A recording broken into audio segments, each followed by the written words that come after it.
एक महिला अपनी बेटी और बहू के साथ रहती थी। अरे बहू देख तो जरा, कौन इतना दरवाजा पीट रहा है? अरे किसे क्या हो गया है? लगातार दरवाजा धड़ाधड़ पीटता जा रहा है। देखती हूँ मम्मी, पता नहीं सुबह सुबह कौन आ गया। बहू दरवाजा खोलती है तो देखती है कि बाहर एक लड़का खड़ा था, थोड़ा गुस्से में था। अरे मैडम, आपकी ऑनलाइन शॉपिंग ने परेशान कर रखा है। बार बार आप अपना सामान वापस लौटाती हैं। कभी एक बार में सामान आता ही नहीं। अरे कैसे बात कर रहे हो? मैं कंपनी को फोन करती हूँ, तुम्हें नहीं आना तो मत आओ, कोई और आ जाएगा। इसमें गुस्सा होने वाली कौन सी बात है? अरे बहू क्या हुआ? किससे बहस हो रही है? कुछ नहीं मम्मी, वो ऑनलाइन वाला लड़का आया है, उसी से बात कर रही हूँ। देखो भैया, ये सामान वापस नहीं लेना है तो मत लो, लेकिन हंगामा मत करो। अरे कोई बात नहीं, लाओ आप पैकेट। मेरा तो ये काम ही है, बस थोड़ा गुस्सा आ गया था। बहू अंदर जाती है और पैकेट लेकर बाहर आती है, लेकिन तब तक लड़का वापस जा चुका था। बहू को समझ में नहीं आया कि हुआ क्या। वो अंदर जाती है तो किचन में काम में लग जाती है। अरे बहू, तुम ऑफिस नहीं जाना क्या? कितनी देर हो गई? किचन से आवाज आती है। जाना है, लेकिन इनका नाश्ता तो बना दूं। और उनकी चिंता मत करो, तुम अपना नाश्ता लेकर जाओ, मैं बना दूंगी नाश्ता। अरे तेरा ऑफिस भी तो जरूरी है ना, कितना काम करेगी। ठीक है मम्मी, जाती हूँ, रात का खाना साथ में खाएंगे। इसके बाद सास ने दरवाजा बंद कर लिया। शाम को डोरबेल बजी। सास को लगा कि बहू ऑफिस से लौट आई है, लेकिन दरवाजा खोलते ही सामने एक पुलिस वाला है।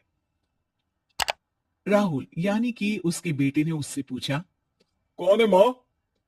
अरे पुलिस आई है बेटा, तुम्हारे बारे में पूछ रहे हैं। अच्छा, अभी आया माँ। आप ही राहुल है? हाँ जी, मैं ही राहुल हूँ। आपकी पत्नी का नाम विनीता है? हाँ जी, लेकिन आप ये सब क्यों पूछ रहे हैं? और कहाँ है मेरी वाइफ? देखिए, परेशान मत होइए, आपको मेरे साथ चलना होगा, मैं आपको रास्ते में पूरी बात बताता हूँ। मैं आपके साथ थाने क्यों चलूं? कोई क्रिमिनल थोड़ी ना हूं मैं। अरे मैं आपको थाने नहीं ले जाने आया हूं, बल्कि आपको मेरे साथ अस्पताल चलना है। राहुल परेशान होकर पूछता है। क्यों, क्या हुआ? देखिए, आपकी पत्नी का बड़ा एक्सीडेंट हो गया है और वो अस्पताल में भर्ती है। बस किसी तरह से आपका पता मिल सका, इसलिए हम आपको लेने आ गए। राहुल हड़बड़ी में मां को बगैर बताए पुलिस वालों के साथ घर से निकल जाता है। सर, क्या हुआ मेरी पत्नी को? कुछ तो बताइए। देखिए, घबराइए मत, वो आईसीयू में है, अभी कुछ कहा नहीं जा सकता। कुछ देर में सभी अस्पताल पहुंचते हैं। डॉक्टर साहब, मेरी पत्नी ठीक तो हो जाएगी ना? कैसी हालत है उसकी? देखिए, अभी कुछ कहा नहीं जा सकता है। सिर में चोट है और खून बहुत बह चुका है। शायद खून की भी जरूरत पड़े। ठीक है, मैं खून देने को तैयार हूँ।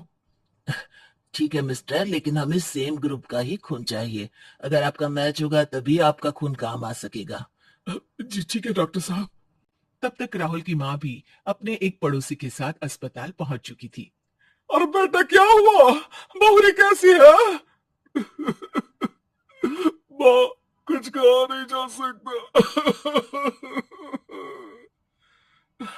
अरे बेटा, परेशान मत हो। अरे बहू को कुछ नहीं होगा, वो दिल की बहुत अच्छी है।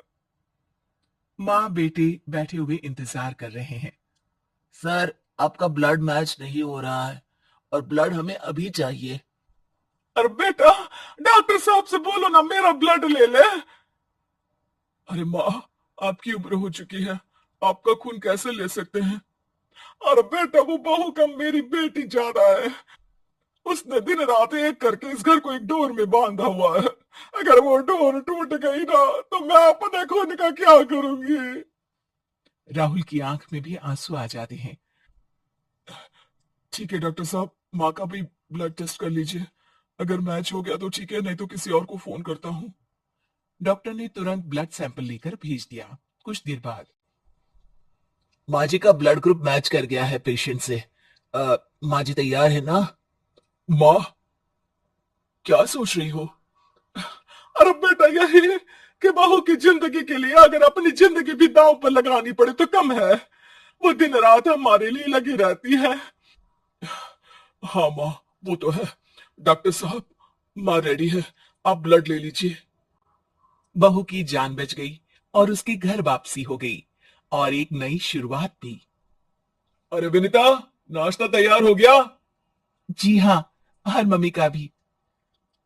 पहले मम्मी खा ले, उसके बाद हम खाएंगे। अरे तुम माँ की चमची हो क्या? राहुल, मेरी माँ के जाने के बाद उन्होंने ही मेरा माँ की तरह ख्याल रखा है, और उस रात उन्होंने खून नहीं दिया होता तो शायद आज मैं जिंदा भी नहीं होती। इतना तो माँ के लिए बनता ही है ना। Yeah.